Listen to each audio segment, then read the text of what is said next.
අපි වෙබ්සයිට් එකට ගියාම එතන තියෙන දේවල් අපිට ලේසියෙන්ම තේරෙනව නේද? ඒත් මැෂින් එකකට පරිගණකයකට ඒ විදිහට දියුරුම් ගන්න පුළුවන්ද? අන්න ඒ අභියෝගයට පිළිතුරක් විදිහට තමයි RDF, ඒ කියන්නේ Resource Description Framework කියන සංකල්පය එන්නේ. ඉතින් අපි අද කතා කරමු මේ දත්ත ලියන්න පුළුවන් විවිධ භාෂා, එහෙමත් නැත්නම් ක්‍රම ගැන. එතකොට ප්‍රශ්නේ තියෙන්නේ මෙතන. කොහොමද අපි මැෂින් එකකට තීරුම් කරවන්නේ වෙබ් පේජ් එකක තියෙන දේවල් එකිනෙකට සම්බන්ධ වෙන්නේ කොහොමද කියලා? ඒ දත්තවලට අර්ථයක් දෙන්නේ කොහොමද? RDF උත්සාහ කරන්නේ අන්න ඒකට පොදු රාමුවක්, පොදු භාෂාවක් නිර්මාණය කරන්නයි. හරි. අපි බලමු අද මොනවද කතා කරන්නේ කියලා. මුලින්ම RDF කියන එකේ හරයටම යමු. ඊට පස්සේ ඒක ලියන්න තියෙන විවිධ භාෂාව ගැන බලමු.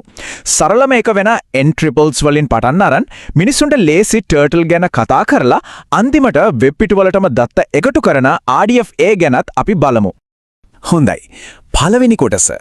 RDF කියන්නේ මොකක්ද? මේක තමයි හැම දෙයකම පදනම. අපි බලමු මේ සම්පත් විස්තර රාමුව කියන වචන ටිකෙන් ඇත්තටම මොකක්ද කියවෙන්නේ කියලා. RDF කියන්නේ හරියට දත්තවලට දෙන ව්‍යාකරණයක් වගේ දෙයක්. මේකෙන් වෙබ් එකේ තියෙන ඕනෙම දෙයක්, ඒ කියන්නේ පුද්ගලයෙක්, පොතක්, වෙබ් පේජ් එකක් වුණත් සම්පතක් විදියට අරගෙන ඒ ගැන සරල වාක්‍ය හදන්න අපිට උදව් කරනවා. අන්න ඒ වාක්‍ය තමයි මැෂින් වලට තීරුම් ගන්න පුළුවන් වෙන්නේ. හොඳයි. අපි කිව්වා වාක්‍යවලට තමයි RDF ලෝකෙදි කියන්නේ ත්‍රිත්‍ය එහෙවත් නැත්නම් ට්‍රිපල් එකක් කියලා. RDF දත්තවල තියෙන හැම තුරතුරක්ම හැදලා තියෙන්නේ මේ වගේ කොටස් තුනේ සරල ප්‍රකාශ වලින්. ඉතින් මේ ට්‍රිපල් එකේක කොටස් තුනක් තියෙනවා. Subject, predicate සහ object. Subject කියන්නේ අපි කවුරු ගැනද නැත්නම් මොකක් ගැනද කතා කරන්නේ කියන එක.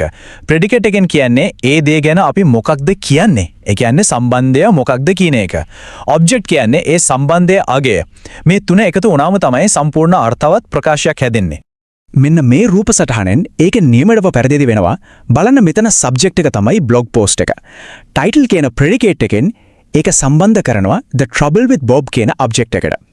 ඒ වගේම created කියන predicate එකෙන් ඒක නිශ්චිත දිනයකට සම්බන්ධ කරනවා.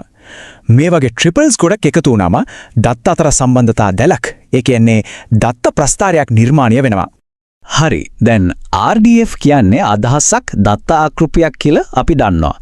ඒත් ඒ අදහස ලියන්න ක්‍රම ගොඩක් තියෙනවා. ඉතින් ඇයි එහෙම? හේතුව තමයි සමහරක් ක්‍රම මැෂින් වලට ගොඩක් ලේසි. අනිත් ක්‍රම මිනිස්සුන්ට කියවන්න ලේසි. අපි ඒ ගැන බලමු. මෙන්න මේ වෙනස් භාෂාවලට තමයි අපි තාක්ෂණිකව කියන්නේ serialization syntaxes කියලා. හරියට එකම කතාව සිංහලෙන් ඉංග්‍රීසියෙන් දෙමළෙන් ලියනවා වගේ යටින් තියෙන අදහස අර්ථය එකමයි, නමුත් ඒක ප්‍රකාශ කරන විදිහ, ඒ කියන්නේ syntax එක වෙනස්. හරි. අපි එනම් පටන් ගමු සරලම කිසිම අලංකාරයක් නැති පදනමෙන්ම N-triples. මේකේ කිසිම කෙටි ක්‍රමයක් නැති නිසාම මැෂින් වලට මේක process කරන්න හරිම පහසුයි. N-triples වල නීති හරිම සරලයි, ඒ වගේම හරිම තදයි. එක පේලියකට එක ට්‍රිපල් එකයි. URI එකක් තියෙනවා නම් ඒක සම්පූර්ණයෙන්ම ලියන්න ඕනේ, කෙටි කරන්න බෑ. අන්තිමට තිතක් තියන්නත් ඕනේ. මේ සරල බව නිසා දත්ත ස්වයංක්‍රීයව සකසන පද්ධතිවලට විශාල දත්ත ගොනු හුවමාරු කරගන්න මේක හරිම හොඳයි. Triples machine වලට නියමයි. ඒත් අපිට කියවන්න ටිකක් අමාරුයි. අන්න ඒකට විසඳුමක් විදිහට තමයි Turtle එන්නේ. Turtle ඒ කියන්නේ Terse RDF triple language. හදලම තියෙන්නේ එකම දෙයකටයි. RDF දත්ත මිනිස්සුන්ට ලේසියෙන් කියවන්නත් ලියන්නත් පුළුවන් කරන්න. සංවර්ධකයන් අතරේ මේක ගොඩක් ජනප්‍රිය වෙන ප්‍රධානම හේතුවත් අන්න ඒකයි. මෙන්න මේ සංසන්දනයෙන් වෙනස හොඳටම පේනවා. බලන්න N-triples වල තියෙන අර දිග URI එක Turtle වලදී @prefix කියලා පොඩි විධානයක් දීලා ඒකට 4of වගේ කෙටි නමක්, අන්වර්ථ නාමයක් දෙනවා. ඊට පස්සේ අපිට 4of.name කියලා ඒ කෙටි නම පාවිච්චි කරන්න පුළුවන්. බලන්න කෝඩ් එක කොච්චර පිරිසුදු, කියවන්න ලේසි වෙනවද කියලා. Turtle වල තව සුපිරි කෙටි ක්‍රම තියෙනවා. එකම සබ්ජෙක්ට් එකට ප්‍රොපර්ටිස් ගොඩක් තියෙනවා නම් හැම පාරම සබ්ජෙක්ට් එක ලියන්න ඕනේ අර්ධ කොමාවක්, ඒ කියන්නේ සෙමිකෝලන් එකක් දාලා ලියාගෙන යන්නයි තියෙන්නේ. ඒ වගේම එකම ප්‍රොපර්ටි එකකට වැලියුස් කිහිපයක් දෙන්න ඕන නම් කොමාවක් දාලා ඒ ටික වෙන් කරන්න පුළුවන්. මේ නිසා කෝඩ් එකේ පුනරාවර්තනය ගොඩක් අඩු වෙනවා. දැන් අපි යමු පොඩ්ඩක් අතීතයට. RDF වල මුල්ම ඓතිහාසික ආකෘතිය ඒ තමයි RDF/XML. RDF හදන කාලේ වෙබ් එකේ දත්ත ව්‍යුහගත කරන්න ප්‍රධානම ක්‍රමය වුණේ XML. ඉතින් RDF වල පළවෙනි ප්‍රමිතිය XML පාවිච්චි කරපු එක හරිම ස්වභාවිකයි. මෙතනදි වෙන්නේ RDF triples ටික XML tags ඇතුලේ නිරූපණය කරන එක.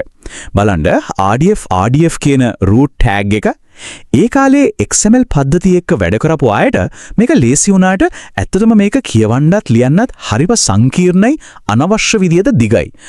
Turtle වගේ ආකෘති ජනප්‍රිය වෙන්න මේකත් එක හේතුවක්. හරි. දැන් තමයි නේම වැඩේ. කොහොමද මේ RDF දත්ත කෙලින්ම අපේ වෙබ් පේජ් එකේ ඇතුළටම දාන්නේ? අන්න ඒකට තමයි RDFA කියන තාක්ෂණය තියෙන්නේ. RDFA ඒ කියන්නේ RDF in attributes කියන්නේ හරිම ප්‍රබල අදහසක්.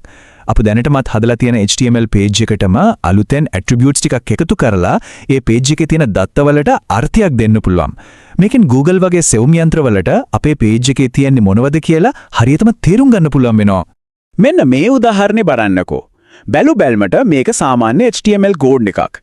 ඒත් property equals name සහ type of person වගේ attributes වලින් අපි Google එකට කියනවා හරි මේ තියෙන්නේ කෙනෙක් එයාගේ නම තමයි මේ කියලා. මේ තොරතුරු පාවිච්චි කරලා තමයි Google සෙවුම් ප්‍රතිඵලවල පෙන්වන rich snippets. ඒ කියන්නේ තරු ලකුණු මිල ගණන් වගේ දේවල් පෙන්වන්නේ. දත්ත වෙනම තැනක නෙවෙයි තොරතුරු තියෙන තැනමයි තියෙන්නේ. RDFA තවත් බලවත් වෙන්නේ vocabularies එමත් නැත්නම් වචනමාලාව එක්ක. මේක හරියට අපේ දත්තවලටම විශේෂ වුණු ඩික්ෂනරි එකක් අපිම හදනවා වගේ වැඩක්. schema.org වගේ පොදු වචනමාලා තියෙනවා. ඒ වගේම ඕනෑම කෙනෙකුට තමන්ගේම වචනමාලාවක් හදලා URL එකක් කරහා ප්‍රකාශයටපත් කරලා තමන්ගේ වෙබ් පිටුවල පාවිච්චි කරන්නත් පුළුවන්. ඉතින් මේ හැම දෙයකම මේ හැම තාක්ෂණයකම අවසාන ඉලක්කය මොකද්ද?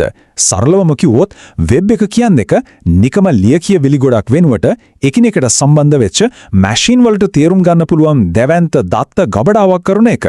මේකට තමයි semantic web එමත් නැත්නම් අර්ථවත් වෙබ් කියලා කියන්නේ.